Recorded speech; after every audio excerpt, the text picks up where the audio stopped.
কখনো কোনো স্কুল ছাত্রের সাথে অকারণে ঝামেলা করা উচিত নয়, কারণ কে জানে যে ভেতরে কোনো গ্যাংয়ের বস লুকিয়ে আছে কিনা। ছেলেটির ওপর শুধুমাত্র একটু পানি ছুড়ে দেয় এবং ছেলেটি তৎক্ষণাৎ এর জন্য দুই গুন্ডাকে মাফ চাইতে বলে। তখন সামনের পুলে বসে থাকা দুই গুন্ডা ছেলেটির কথা শুনে হাসতে শুরু করে। একজন তো তৎক্ষণাৎ ছেলেটিকে শিক্ষা দিতে প্রস্তুত হয়ে যায়, কিন্তু তারা জানে না যে সেই সাধারণভাবে দেখা হওয়া ছেলেটির ভেতরে এক ভয়ঙ্কর গ্যাংস্টারের আত্মা বাস করছে। কয়েকদিন আগ পর্যন্ত হেনরি নামের এই ছেলেটি ছিল শুধু একটি নিপীড়িত স্কুল ছাত্র যে প্রচন্ড যন্ত্রণায় ভুগতে থাকে। হঠাৎ একদিন ছেলেটি ব্রিজে উঠে যায় আত্মহত্যা করার জন্য, কিন্তু তখন সেখানে একটি গ্যাংয়ের ডন ছেলেটির পাশ দিয়ে যাচ্ছিল। তখন ছেলেটি সোজা ডনের গায়ের ওপর পড়ে। পরের দিন যখন ডনের চোখ হাসপাতালের বিছানায় খুলে, তখন সে দেখতে পায় যে সে একটি স্কুল বালকের শরীরে অবস্থান করছে, কারণ তাদের দুজনের আত্মা একে অপরের মধ্যে বদলে গিয়েছে। তখন ডন এই সব কিছু বুঝতে পারে না তার সাথে কি ঘটছে, কিন্তু বাইরে থেকে ডন পরিচিত এক কণ্ঠ শুনতে পায়। ডন যখন দরজাটি খুলে তখন দেখে যে তার নিজের গ্যাংয়ের ছেলেরা সামনে দাঁড়িয়ে আছে, কিন্তু তারা ডনকে দেখে কিছু না বলেই তাকে পেটাতে শুরু করে। ডন তখন কিছুই বুঝতে পারে না যে তার নিজের লোকেরা কেন তাকে পেটাচ্ছে, কিন্তু যখন ডন পাশের আয়নায় নিজেকে দেখে তখন সে সবকিছু পরিষ্কার হয়ে যায়। ডন সত্যি অন্যের শরীরে প্রবেশ করেছে, কিন্তু ডন তাদের অনেক বোঝানোর চেষ্টা করে, কিন্তু তার গ্যাংয়ের লোকেরা তাকে সরাসরি নিয়ে যায় একটি মেমোরিয়াল হলে।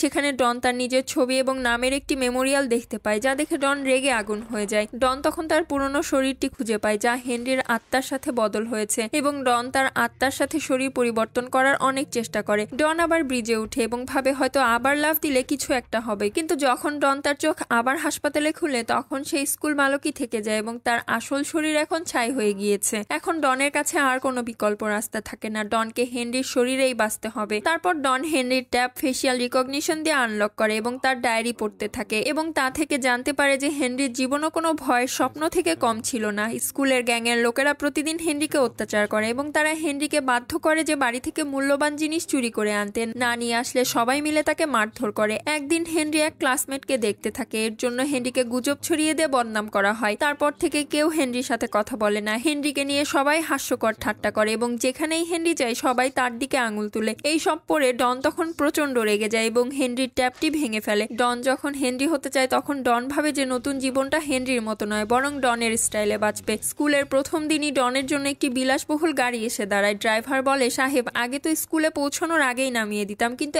এখন ভেতরে কেন? ডন নতুন হেয়ার কাটও দেয় এবং এখন সে সিনিয়র ক্লাসে ঢুকে যায়, কিন্তু অনেক স্টুডেন্ট তাকে চিনতেই পারে না যতক্ষণ পর্যন্ত শিক্ষক তার নাম না বলে। যখন শিক্ষক তার নাম ধরে ডাকে তখন সবাই ডনের দিকে অবাক হয়ে থাকে। পরের ভিডিওটি দেখার জন্য প্লিজ সাবস্ক্রাইব।